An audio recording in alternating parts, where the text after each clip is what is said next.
Hello, and welcome to the City Club at Gibson Mill. My name is Thomas Moore, and I'm the Business Development Director here at the Mill. We are so excited to host this event today. If it wasn't for R.E. Gibson and James Cannon, two entrepreneurs, this mill wouldn't be here today, and this community would look completely different. Roughly 120 years ago, Gibson Mill served a different purpose. Back then, it was Gibson Manufacturing Company. Established in 1899 when R.E. Gibson partnered with local industrialist James Cannon, Gibson Mill was Plant 6 for the Cannon Mills Company. Through the early 20th century, the space hummed and pulsed with over 31,000 sewing spindles. Mill workers manufactured vibrantly colored yarns, gingham, and madras fabric, as well as dress goods before making towels and sheets from the 1930s through the 1970s. Gibson Mill thrived for decades. When the mill closed in 2003, it resulted in the largest permanent layoff in the history of North Carolina. 1 year later, some local entrepreneurs purchased this property together and reopened it for retail, office, and warehouse space. Gibson Mill's story wasn't over. Today, Gibson Mill hums and pulses again, this time with a fresh, fun energy. It's a new vibe that respects our past and our present, with a strong emphasis on environmental consciousness as one of the region's largest adaptive reuse projects. Most importantly, Gibson Mill serves as a community-driven gathering spot with craft breweries, retail, office space, and a locally sourced food hall, which will open next year. Here at Gibson Mill, we stand for 5 core values. Number 1, community. We are first and foremost a place for people to gather and exchange ideas, meals, conversations, good memories, and time well spent together. Number 2, innovation. We believe in fresh new ideas and vibrant experiential concepts. We are pushing towards progress that is inclusive, welcoming, and relatable. Number 3, opportunity. For the past 120 years, this mill created jobs that changed lives. We want this space to continue to create jobs and opportunities for 21st century economic development. Number 4, tradition. We respect the hard work, ingenuity, and craftsmanship of American manufacturing. We respect that tradition in the partners, collaborators, and vendors we work with today. And number 5, sustainability. We're in it for the long run. We know that a sustainable, environmentally conscious, and socially respectable approach to people, place, and planet will sustain this concept for generations to come. We welcome all people, ideas, and traditions in this vision. Though Gibson Mill's purpose today has transformed since 1899, the heart of the mill is true to its roots. It serves as a strong stand for innovation, opportunity, and tradition within our community. Our partnership with the Cabarrus Center is integral to our commitment to reinvest in the local community. The Cabarrus Center will be a place for all people, aspiring entrepreneurs and small business owners alike, to come together for collaboration, education, and ultimately the growth of their ideas and businesses. We can't be more excited to be a part of this project and have the opportunity to work with such amazing community partners. We understand the importance of supporting local economic development through innovation. This is Gibson Mill, modern innovation built by a legacy of opportunity and community. Thank you so much for being here. And next up is Paige Castro.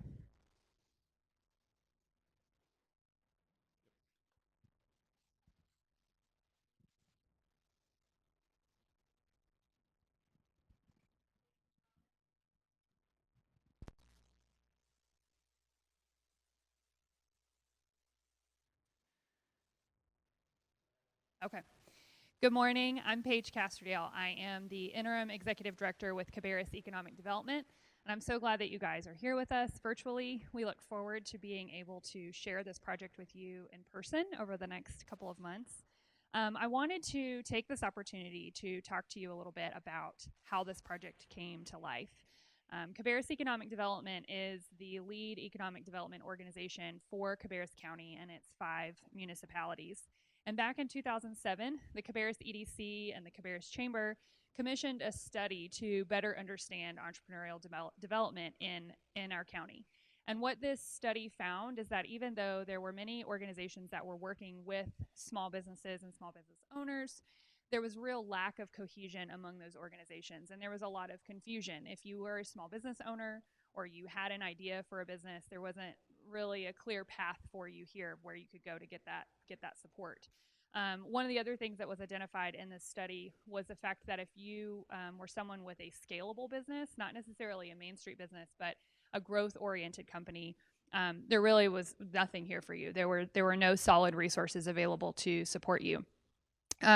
Coming out of that study, the recommendations were to establish an Entrepreneurship Council that would assemble the key stakeholders in the community and really define what the vision could look like for entrepreneurial development here. And the other recommendation coming out of the study was to establish a brick and mortar presence, a clear place for entrepreneurs to go to eliminate that confusion and make it easier for them to access the help that they needed. That study sort of came in and out of focus over many, many years. And ultimately, there was never really one organization that was equipped to carry that torch. Fast forward to 2019, Cabarrus EDC launched a program called Grow Cabarrus, which was focused on supporting second stage companies. So kind of beyond that startup phase, but not necessarily maybe a more established company. And what we found during that process was, one, there were many more companies in the community that fit that description than we realized. And two, if we took it back another step and started to really look at the startups that were here, there really was nothing for them in terms of support or resources. And so at that time, we decided that it was the responsibility of the economic development organization here to really recognize entrepreneurship as a valid strategy within economic development and create a path forward that was recognized by the community as viable. So we started to kind of put pen to paper and think about what that would look like. How could we take this study that, we knew the results really were true for our community and nothing had really changed, honestly, over the 10 plus years since it had originally been commissioned, and what would it look like for us to actually build something that supported entrepreneurs? About that time, we were introduced to Peter Marsh, who's the founder of Flywheel, and started looking at what they were doing in other communities across the state, and really felt like the strategy that they had in place was what we needed here in Cabarrus County. And so a partnership there really made a lot of sense. And so over the course of the first half of this year through a pandemic, we were able to form that Entrepreneurship Council that was recommended in the original study. We found a beautiful building in downtown Concord that Flywheel has been renovating. And we really have demonstrated, I think, to the community that there is a strong support here to support entrepreneurs. And one other thing I just wanted to add, I think our peers in economic development across the country are starting to maybe rethink what economic development looks like post-COVID.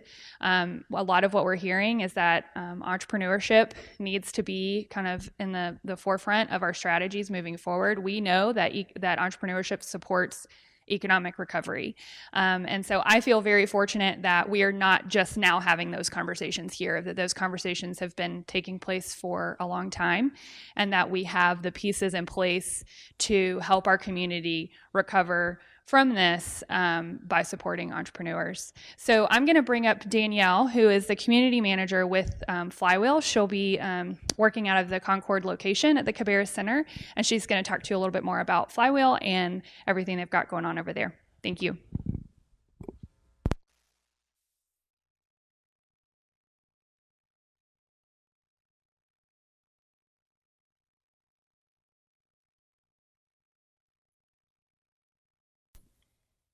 My name is Danielle Kuhn, and I am the community manager for the Cabarrus Center, and I am a part of the Flywheel co-working team.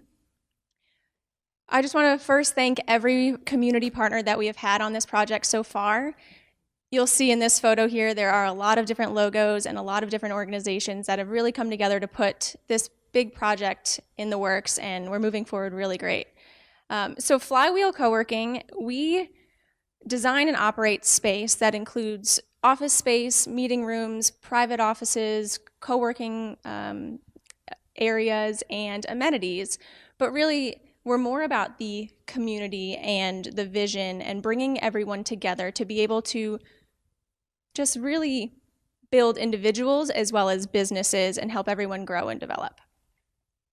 So within the 3-state area that we have here, the Cabarrus Center is going to join this growing network of innovation centers.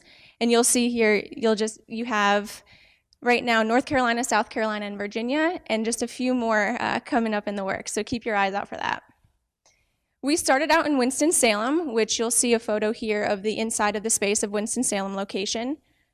We have a Davidson location that we designed and operated, but now we handed off the operations to Davidson College.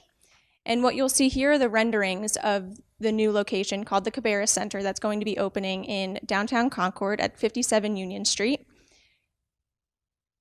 We have event space, private offices, and co-working facilities, and then additional amenities that you'll be able to access as well.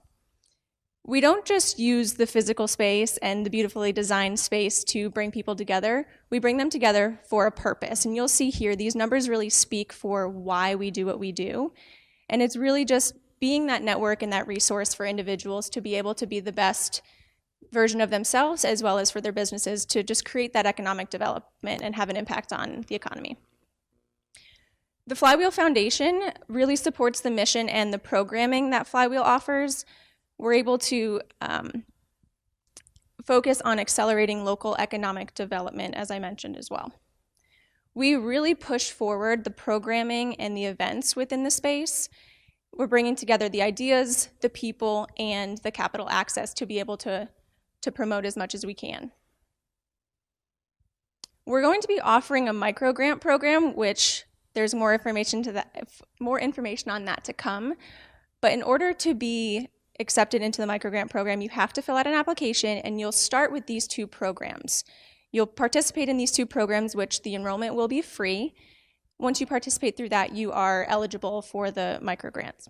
So stay tuned for more information on that. So that was a little bit about Flywheel, but why we're really here today is to hear from Thom Ruhe, who is going to tell us more about the state of entrepreneurship in North Carolina. I'm going to give you a little information about Thom. Thom is the president and CEO of NC Idea. It's a private foundation committed to helping people in North Carolina realize their full entrepreneurial potential. He is an entrepreneur, investor, mentor, philanthropist, and works with entrepreneurs, governments, and universities around the world to embrace the entrepreneurial mindset needed to grow vibrant economies.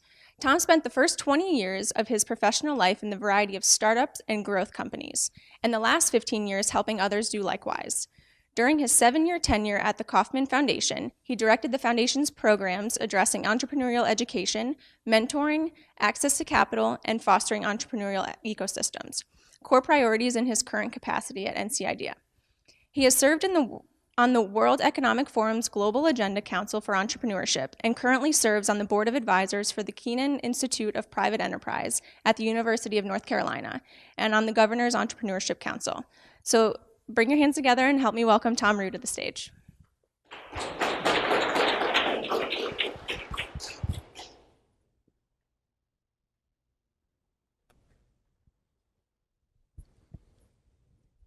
What do applauds online sound like these days, right?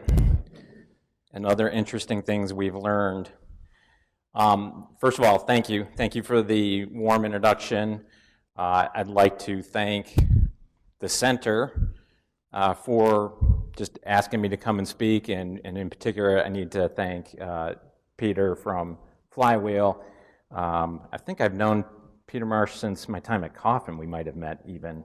So it predates my time at NC Idea. So when Peter asked, would I come forward and give a speech on kind of the priorities for 2021, state of entrepreneurship,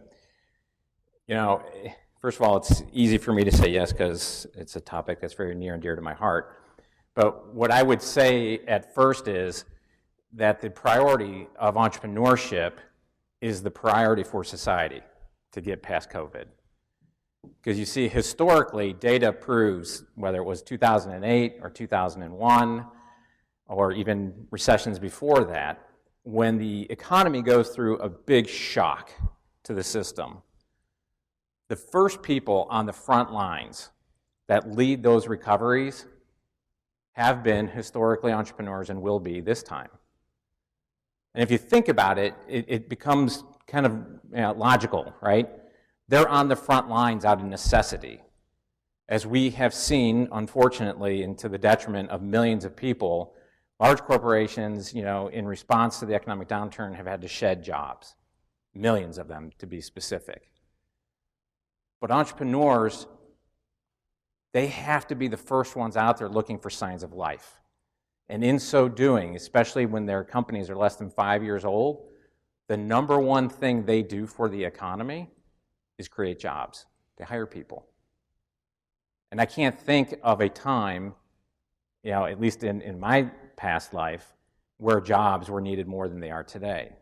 So you see, when I say that this is the state of entrepreneurship speech, it's really the state of redefining what economic development should be from a priority standpoint. So to do that, I'm going to take you through just a little bit of data. I'd like to start first with a macro, view. Before I do that, I'll just say very quickly, NC IDEA is an independent private foundation, 501c3.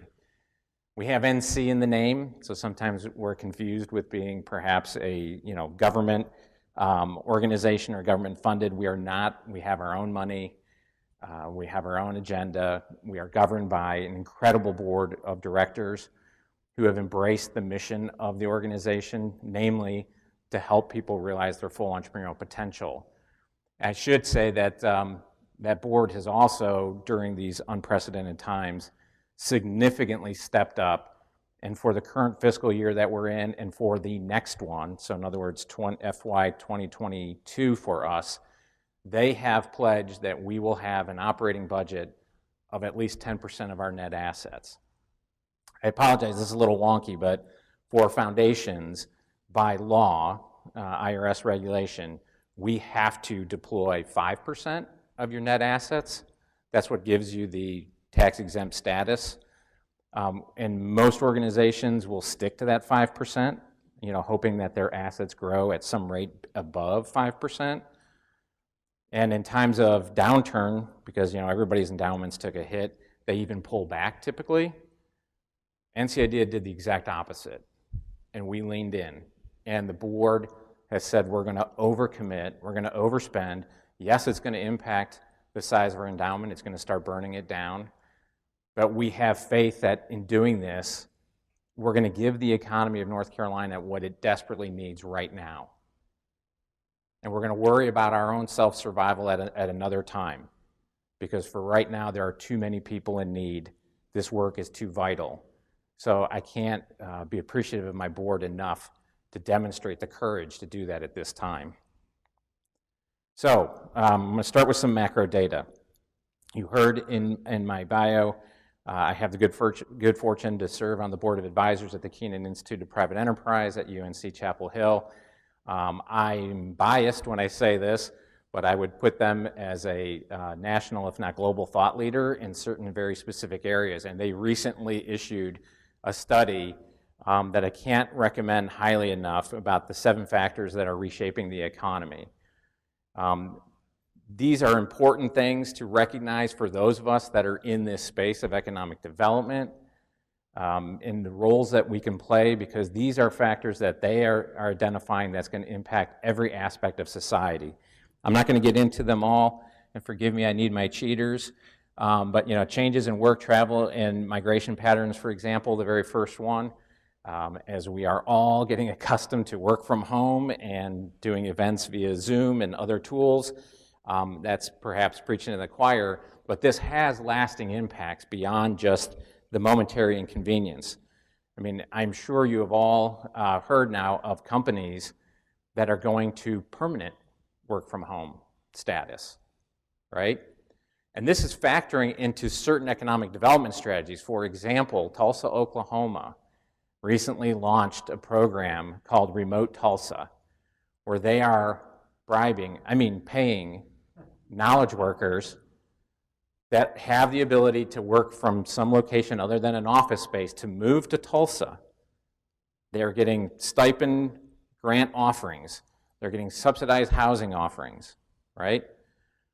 There are economic development professionals around this country that are seeing the reshuffling of norms as an opportunity to change their economic fate. I'm very appreciative and hopeful that North Carolina is going to lead the nation in some of that ingenuity and economic development, but that's just one example of several. Some of these national trends also play well into the unique portfolio that we have here in North Carolina, namely number 6, shocks to healthcare and pharmaceutical demand. In particular, closer to where our office is located in Durham, namely the Triangle, there are several big companies that are playing a very dominant role in that space. And then finally, what I'll just highlight from this report is the risk reassessment by capital providers. The capital stack, as it's referred to, is very significant because so much of what has built the kind of economic floor, if you will, from an economic development standpoint, were predicated upon historical norms, right? But what does due diligence look like if you're, an angel or a venture capital fund? What does due diligence look like if now you have a startup coming to you and pitching under the notion that they have a completely distributed workforce, right? Or, what is a total addressable market if that market is shifting now and morphing into something else? Trends in real-time, at-home retail, for example, are shifting. Our shopping patterns are changing. That's changing the way companies have to engage. So there's going to have to be some rethinking in the sources of capital that drive a lot of this activity. And in particular, I would say from an economic development standpoint, some of the traditional investment into brick and mortar, I think, is going to learn to appreciate more the programming that's wrapped around those physical asset investments, right? Or as I like to say, kind of in my unsophisticated way of speaking, it's equally, if not more important, what happens in between the four walls than the four walls themselves. So what does that mean when you want to lend or finance programming like that? This is going to be a differentiator for states nationally. The ones that are just hunkering down and weathering the storm right now are going to lose ground in relative rankings. And the states that have jumped into this, leaned in, so to speak, have thought outside the box, have adapted to host events like this one in the way that it has to still keep people engaged, they're the ones that are going to gain ground. There's going to be even a greater division of haves and have-nots, for lack of a better way to do that. Again, I'm happy that I think North Carolina is going to be one of those states that's going to take several steps up in national rankings in many categories. Speaking of which, Startup Genome. For those of you who don't know, Startup Genome, it is an international think tank that does a tremendous amount of research around what entrepreneurial ecosystems look like, what makes them strong, how does that help people thrive, help the communities that they exist in. And this year, they released their global rankings, and we had something to crow about in North Carolina, specifically in the top 100 emerging ecosystems category. We were the only state in the nation that had 3 ecosystems in the top 100 rankings. Yeah. I'll add to that volume. It's hard not to feel. Trust me, there are people, for everybody online, there are people in this room, safely distanced. Specifically, and you can go to Startup Genome to see all the nitty-gritty and the detail and the data, but the 4 pillars that they rate are performance, in an aggregate, startups, funding raised, things like that. Well, actually, funding is a separate category. Market reach, experience, and talent, and that's the human component, right? And I'm happy to see that category is getting more attention. Now, of course, in the big category of just, you don't have to put the emerging tag on. The state still has a little ways to go because the Silicon Valleys, the Boston, the New York still dominated. So the U.S. obviously still occupies the top spots, but there are international hubs, around the world that are catching up. This is a little bit tangential to my talk, and I'm going to ad-lib it here for 1 second, but as you may have heard from my introduction, I've had the good fortune to serve on organizations like the World Economic Forum, I've presented at the United Nations. I've collaborated with organizations that were focused on advancing, entrepreneurship. And, this thing that used to be uniquely American, right? Entrepreneurship, we kind of defined the category even though we stole the word from the French. That secret, that strength that we uniquely had and we're a world leader in, that secret's out. And the adoption of entrepreneurship and entrepreneurial mindset thinking, supporting ecosystem building, that's caught on like wildfire around the country. So it's not good enough for us in the US to simply continue what we have done. We have to eat our own dog food here, and we have to evolve as we would expect entrepreneurs to do, right? React to what the data is showing us, pivot as necessary, execute, execute, execute. Okay, NVCA, National Venture Capital Association, this is their 2019, Peter, I think 2019 is the most recent report they've put out. That's correct. So this data is a little bit suspect in the sense that it's old. It's the 2019 report, which points to 2018 data. As per the 2018 data, North Carolina was 6th nationally by, I think it's deal volume, dollars.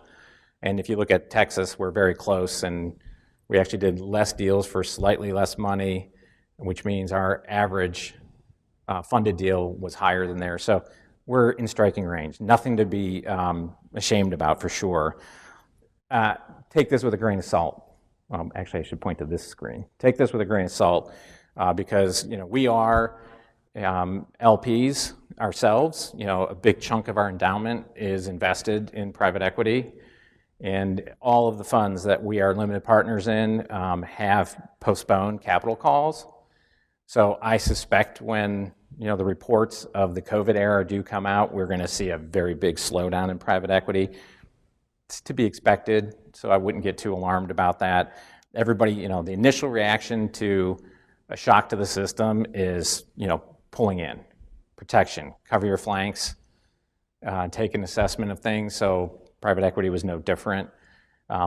When it all comes back out, we're back to normal, I suspect, we won't do any worse than we're doing here. So all of this to say, I think North Carolina is doing pretty well in the private equity space, and we're blessed to have many great funds, statewide and even here in the area. As a matter of fact, Greg Brown, shout out to one of my board of directors, runs the Charlotte Angel Network, a very great fund on this part of the state.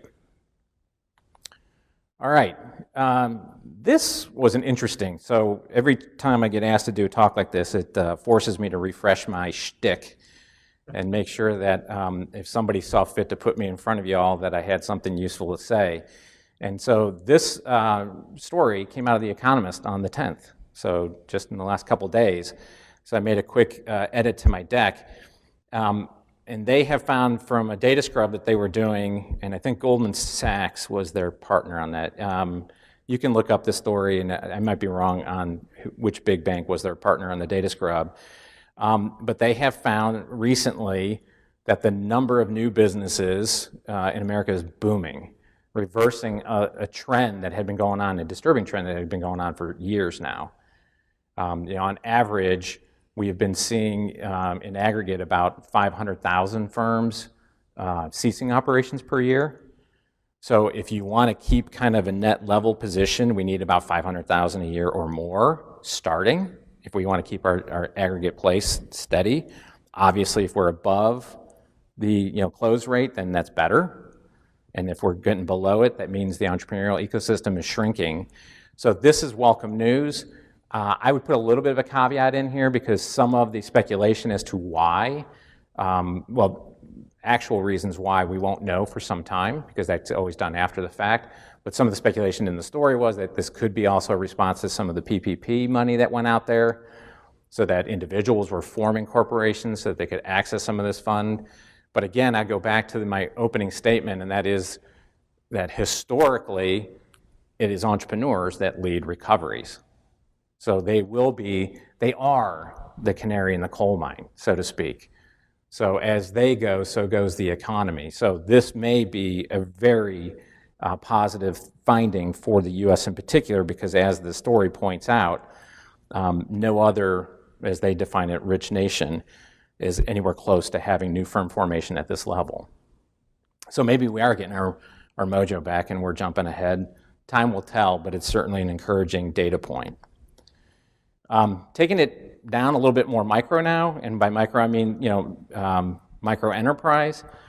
GoDaddy, who knew? The big online registrar, they have funded a very significant data project and are in partnership with several academic institutions using the data that they have on 20 million micro enterprises, namely their customers.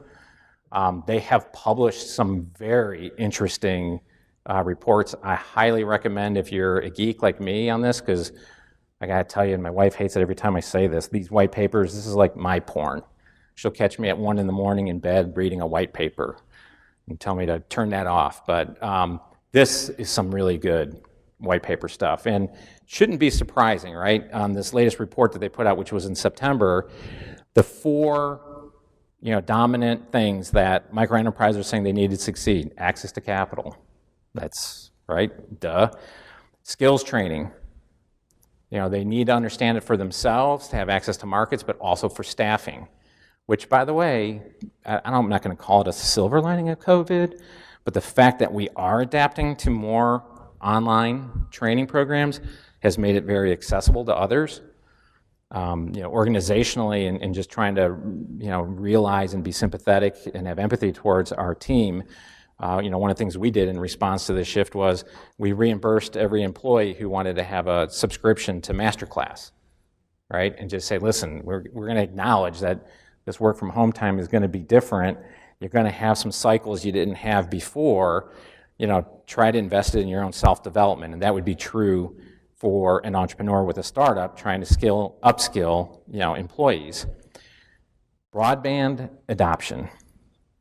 I have to take a moment to collect myself when I talk about broadband. For one thing, it's not in our wheelhouse. It's an infrastructure thing. But I am asked frequently what would be like a top priority to advance entrepreneurship in North Carolina and more broadly. And it's not sexy, it's not glamorous, but broadband and having greater distributed access to higher speed internet is probably the single greatest thing we can do to advance entrepreneurship, as well as help in education, as well as help in telemedicine. I would struggle. We could have a drinking game if you could identify, things that it wouldn't help. And I would speculate that you'd be very sober at the end of that game, because it could help just about everything. And the fact that this is not a greater priority for our legislators infuriates me. I'm obviously not going to be red or blue. We're officially purple.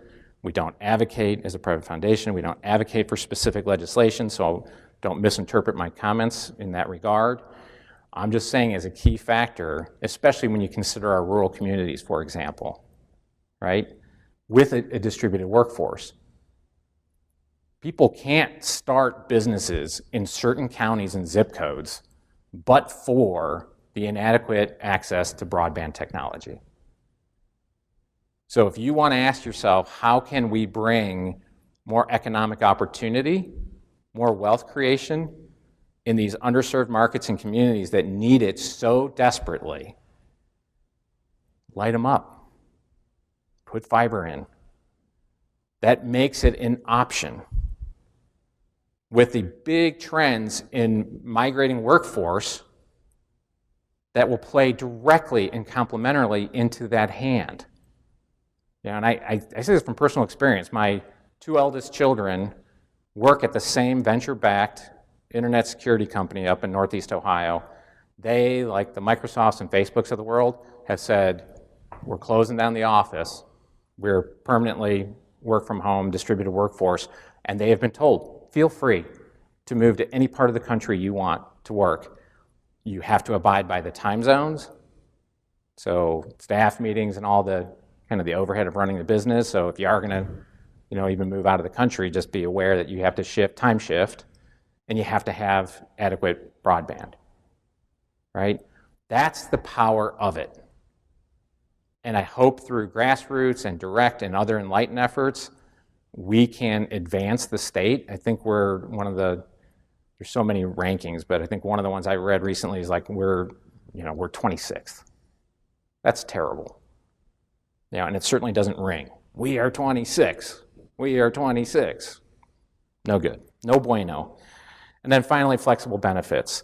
I was one of the benefits of working at an organization like the Kauffman Foundation is that they have just brilliant research department, and they analyze data again in non-political terms.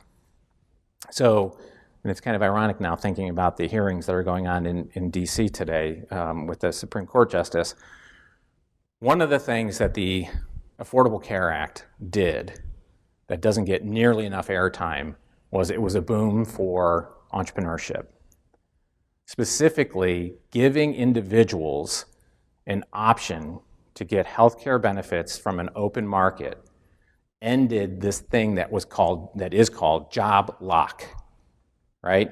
Many very talented people that would love an opportunity to go forward and try to start a company couldn't because they had a child, for instance, fighting some unfortunate disease, and that being a pre-existing condition. And so they couldn't take that risk. But when the ACA came into play and individuals could buy health care on an open market, that gave them the ability to leave behind jobs of quiet desperation to go start new companies. Again, I'm not taking an official position on that. What I'm saying is when we consider things, especially in political terms, we have to think about unintended consequences. If there's something that could be better than that, by all means, make it better. But understand the impacts it's going to have on the economy. There's already work by Brookings in the Strategy for Left Behind Places report that show a consolidation of work talent. Now, mind you, this is pre-COVID, but a consolidation. People are less willing to change jobs over the last couple of years, and there's been consolidation in larger corporations. And that might be good for if you have some of their stock in your 401k. Not so good in other ways, especially, again, entrepreneurship. So we need to be flexible. We need to figure out ways to help people where they are so that they can have the space to create new things. And in the process of doing that, create the jobs, again, that we need so desperately. All right, I'll get off my soapbox now. So with all that said, there's a little bit of back context. I kind of want to start wrapping things up by just sharing a little bit more about who we are. We operate a strategic combination of grants and programs where we help individuals directly through direct grant making. Most notably, our SEED grant, which is a $50,000 grant program that we run twice a year. And then our micro grant program, which we started about 2.5 years ago, which are these $10,000 grants. And these are, as I'm using the word grants, free money. These don't go in as debt. We don't take equity. Again, having done this and worked with ecosystems all over the country and frankly all around the world, I am unaware of any other organization that puts this much money into the startup ecosystem free. In other words, without getting some sort of carried interest. Collectively, we have helped directly. It's coming up on 500 now. These slides are always dated by the time we publish them. We've distributed over $11 million in grants. Our companies that we have funded and helped have created nearly 3,000 jobs, yada, yada, yada, right? All good numbers that anybody in economic development would love to have, and understand. Which is why kind of my closing thought around all of this is, we need to redefine what economic development is. For too long, the practice, euphemistically referred to as smokestack chasing, has focused on incentive making for large established companies to move a factory into your zip code, right? Incentivize somebody to come over, more often than not at the expense of the community that lost that plant, right? So we don't look at that as we celebrate that we attracted some plant here. But on a net basis, at least nationally speaking, it's just moving chairs around, right? Whereas supporting entrepreneurship as a primary economic development tool, that's creating something new. That's net additive. That takes nothing away from your large corporate base, which, by the way, we love them, right? They are the source of those baseline jobs that we need.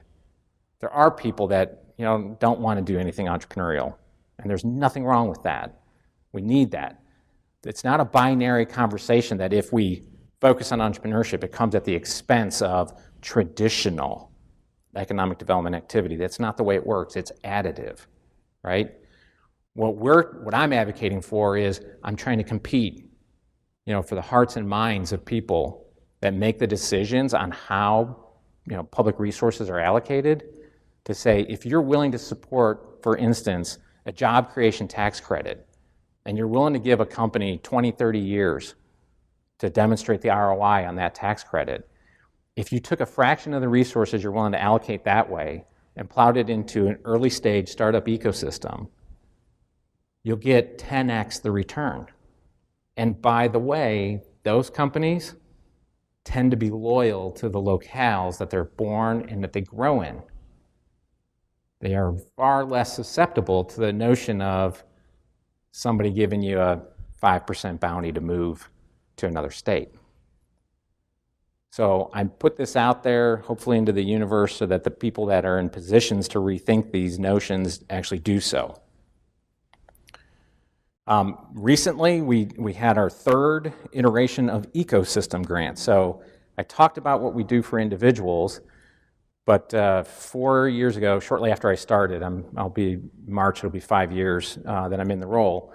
But well over 4 years ago, we looked at it and said, that's great, and the history of the programs, are wonderful, and the data speaks for itself.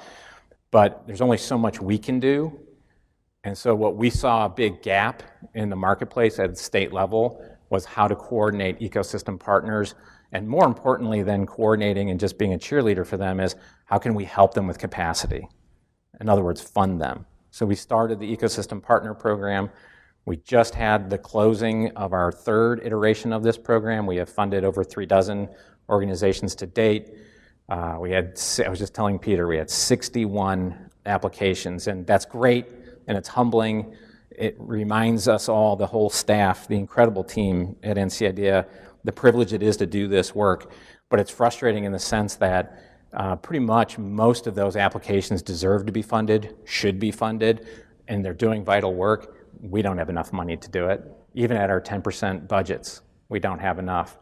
So we'll be embarking on an effort to figure out a way to raise more money to deploy, in particular through our ecosystem.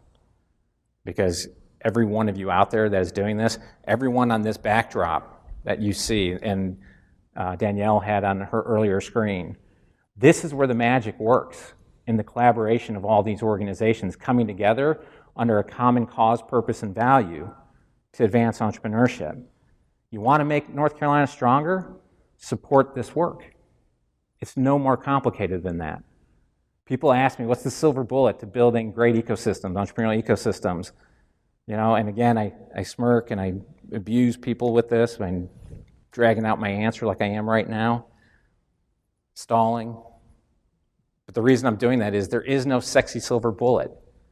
It is good qualified people, sufficiently funded, focusing just incredibly on execution, consuming the data and reacting to it, in other words, measuring everything,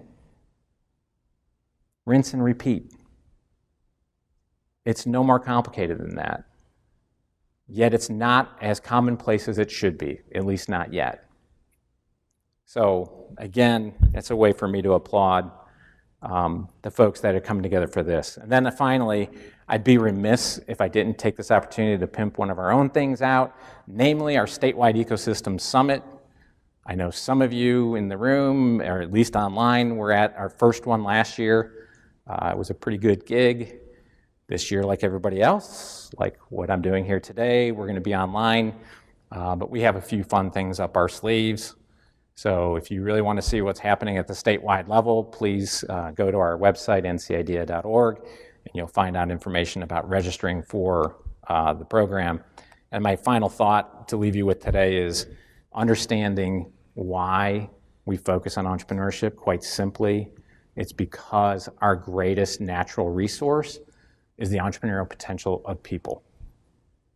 If we were able to unleash that and harness it, it'll create more for humanity than anything we can harvest from the sun, the wind, or dig up from the ground. It'll have more impact across society, quality of life, every measure you can think of, which is why we have to focus on doing that and unleashing that potential within individuals. So with that said, thank you all for investing the time today to be online and here in the room. I applaud all of your efforts, and I look forward to seeing the fruits of those labors in the not too distant future. Thank you.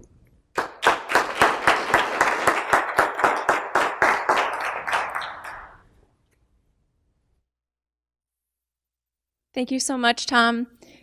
It's really great to hear all of the work that you all are putting in and the impact that it's having on North Carolina. As you mentioned, we really believe in the ecosystem that we have and pulling everyone together. We are fortunate here locally to have great organizations that can come together and bring these key knowledge assets to the county and to the innovation centers that we're opening. We're going to have two of those organizations speak today. First, we're going to start off with Bill Aimutis. He is with the North Carolina Food Innovation Lab.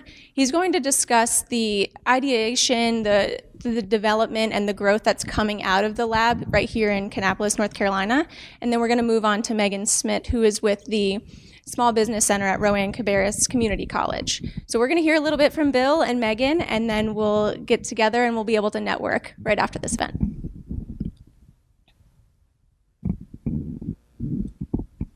Thank you, Danielle. Good morning, good afternoon. It's good afternoon. As Danielle mentioned, I want to talk a little bit about some of the activity we've got going on at the North Carolina Food Innovation Lab, and really how the efforts that are going on here in Cabarrus County with the Cabarrus Center and Flywheel are very applicable to some of the things we're doing. Many of you probably know we're a plant-based facility that was funded by the state of North Carolina in an attempt to start encouraging entrepreneurs to build new facilities in our state and hire our citizens. In the 2 years we've been hard at it already trying to get a facility built, we've taken advantage of being able to work closely with entrepreneurs to educate them about the food industry and food safety and food manufacturing and what it means to launch a food product. Many of the entrepreneurs that initially come to us are very engaged in selling products already into the farmers markets or maybe even into some local grocery stores. That next step up is a big step up in the food industry today. Our government has passed a lot of new regulations from a food safety perspective. There are already a lot of regulations around labeling, trade, commerce, and all of that sort of thing that goes into making the economic development cycle work. But most people don't realize that when you take that next step up from selling at the farmer's market, even at a local grocery store, it's a big step, and a lot of people will fail. The other challenge of it is a lot of new products fail. 98 to 99% of all new food products fail within the first 4 years. So as we work with entrepreneurs, we try to give them a dose of reality, but we think that also the efforts that are going on with Flywheel and others will help prepare them to have less of a chance at failure as they start developing their business plans and understand the dynamics of the entrepreneur industry. We have several services that we offer to entrepreneurs. We start off with taking a look at their food products from a recipe perspective. Oftentimes we don't call it a recipe, we call it a formula now because it is a formula that's going to be formulated in a large industrial plant. So many times the entrepreneurs are buying their ingredients maybe at Costco or Sam's Club. Maybe they've learned about Cisco and can get some ingredients from Cisco.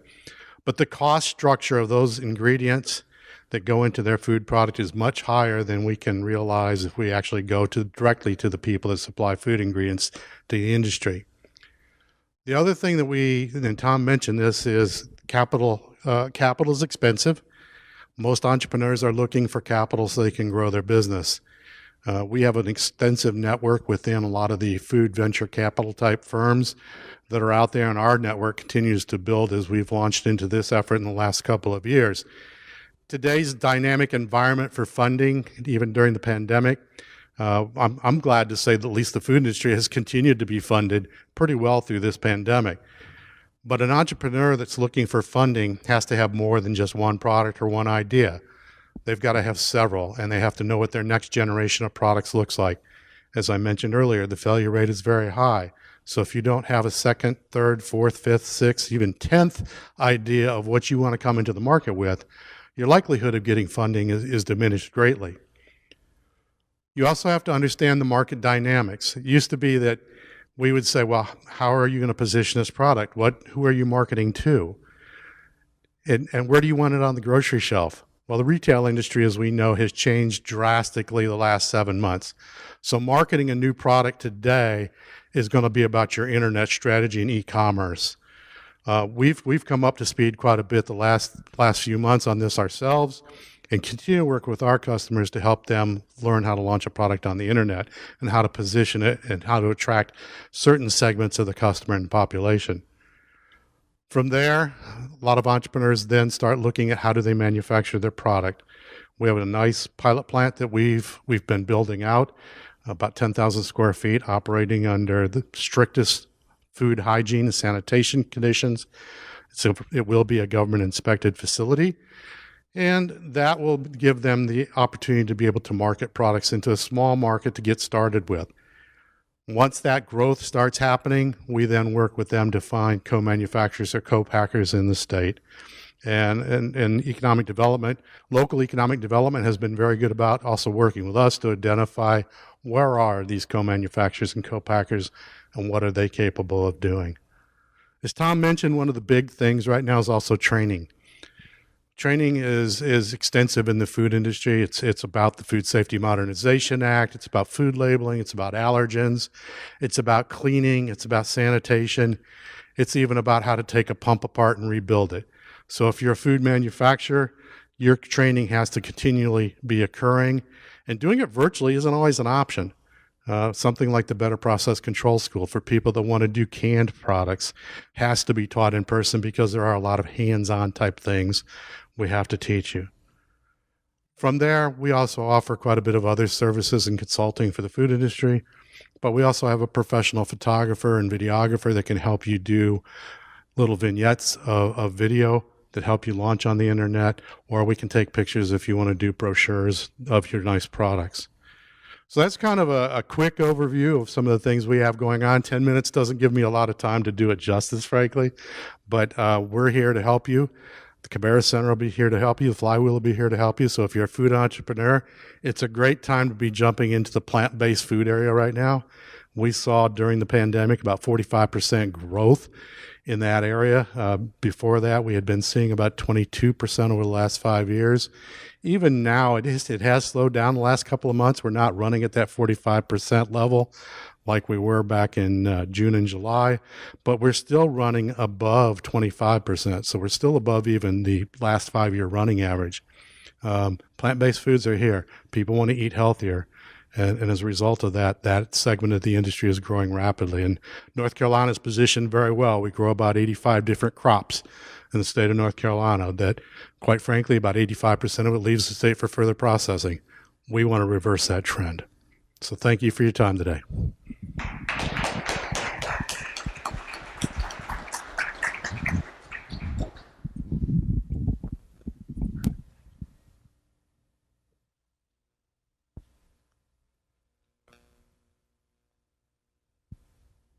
Hi. What are the places that make you feel like you belong? Now, I know it's 2020, so you got to work with me a little bit here, but say you have folks come visit you and you're going to show them where you're from. I'll wager a bet you don't say, there's my Walmart, there's my TJ Maxx. Now, around here we're a little territorial, so you might say that's my QT. That's possible. Mine is personally the best. But when we think about the places that make us feel like we belong, that sense of place, isn't that so oftentimes small business? If your visitors are with you, wouldn't you take them to the ballpark at Kannapolis or drive them down Union Street? Maybe you would eat dinner at 73 in Maine. The list goes on and on and on, but so many times the things that we associate that sense of belonging with is small business. And at the Small Business Center, it's our goal just to help start and grow small businesses. We do that in three main ways. The first is by providing one-on-one confidential business counseling. And that looks different from one person to the next. So for some folks, they just need a sounding board for their ideas. For other people, they're looking to write a business plan or revamp their marketing. So one-on-one business counseling. The second way that we aim to help start and grow small business is through business owner development. And we do that through educational workshops and seminars, whether it's the building blocks of how to start a business and how to write a business plan, to how do you use Instagram for your business? How do you prospect customers in an increasingly virtual world? Now, by and large, the workshops we're putting on are entirely free. And when that happens, people say, oh, there must be a catch. Or they say, well, maybe the content isn't up to par. I'm so proud to say it absolutely is up to par. We have excellent national and internationally renowned speakers and experts providing our workshop series this fall. And I can't wait to get into what we've got coming up for spring. So it's excellent content that we provide in our effort to help develop the small business owner community. The third way that we are working to add value in the small business community is simply through connections. And it's just when we have clients come to us, a piece that we try to provide is that connection to the other resources and partners that they need along their journey. And as you've seen and heard today, that entrepreneurial journey, it can touch a lot of pieces and places and partners and agencies. And it's one of the reasons why I'm so very excited to be a part of the Cabarrus Center. I just believe that through our interactions and our collaboration there together, we'll all do a better job of providing that connection piece for our clients. Collaboration has also just been increasingly apparent to me from a regional standpoint. I came into this role new this summer, and as everybody was frantically trying to get workshops into a virtual space, there was a great opportunity for regional collaboration. For example, if you're a small business center in a neighboring area and one of your clients can benefit from a workshop I'm putting on, sure, join our virtual workshop. Your center's still going to get credit for that client's participation and vice versa.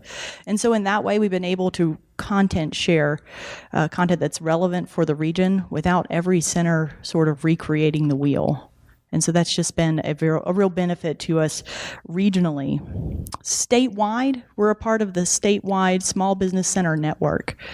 And that is basically a collection of 60 small business centers. We run in tandem with the community college system. And as you can see on the screen, well, it's not on the screen, actually. Let me fix that. There we go. As you can see on the screen now, we provide economic impact in about 92% of North Carolina counties. And on average, we are instrumental in helping start over 700 small businesses and help create and retain jobs, about 4,000 of them every year. Now, of course, these numbers are from the previous fiscal year, and we know 2020 numbers aren't going to be these. But regardless, the effort and the efforts of the Small Business Center Network will remain the same, and our investment in the small business community will remain the same. So it brings me back to where we started. What are the places that make you feel you belong? Support them. Explore the small business community. If you can't picture in your mind the faces of those small business owners, get to know them. I can promise you they'd like to get to know you. And then, as you have opportunity, please share what you've heard from the speakers today and what you've learned about the Small Business Center. Thank you.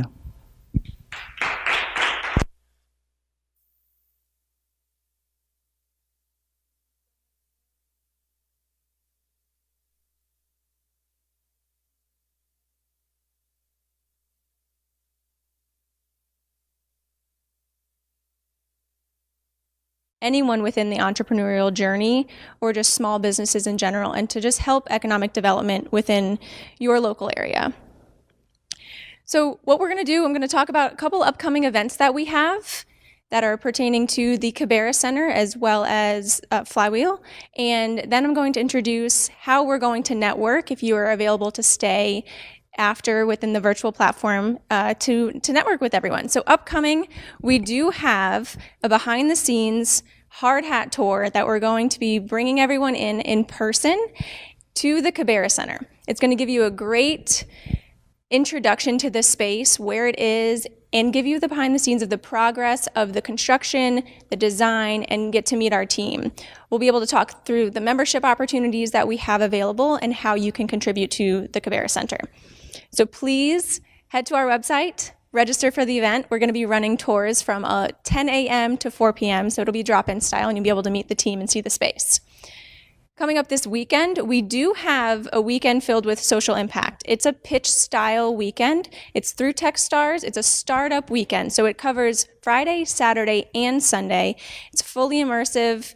You get to learn more about how startups are started, and you'll see pitches, you'll get to meet with mentors, judges, and it's a really fun, impactful weekend. So if you were able to attend that, feel free to sign up as well. We'd love to have everyone that's in this call, we'd love to have you attend as well. We also have coming up on November 12th and 13th, so next month, New Ventures Demo Days. That is a 2-day event as well, and you can learn much more on the Flywheel website. What we're going to do now, it is time to network. So you had a great opportunity to hear from great speakers today to learn a little bit more about the Cabarrus Center and all of the organizations that are here. There are plenty more, as we have mentioned, so feel free to head to the website to see more about these individual organizations. But you do have the opportunity to stay on and network.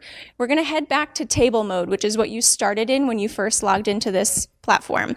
It's going to look like this visual on the screen here. Each table you can go to and sit and talk with other folks that are at the table. If you'd like to switch to another table, just feel free and double click on a chair at that other table, and you'll be able to communicate with those folks. Please turn on your microphones and your cameras to be able to get the most out of this opportunity and to be able to see and speak with those that are at the table. If you do have any questions, there is a help desk at the top left corner of your screen, or there is a chat bar, and you can click on that chat box and be able to talk within the entire group of people or those that are specifically at your table. So we truly appreciate those that are here in person with us today, as well as thank you to those who are attending virtually. We will have this recorded, so if anyone from your team or any folks that you know might be really interested in this information, we'll have that recorded and we'll be able to send out a link as well. So thank you so much. We hope that you enjoyed this, and we hope that you stay to network and meet some new individuals. So thank you.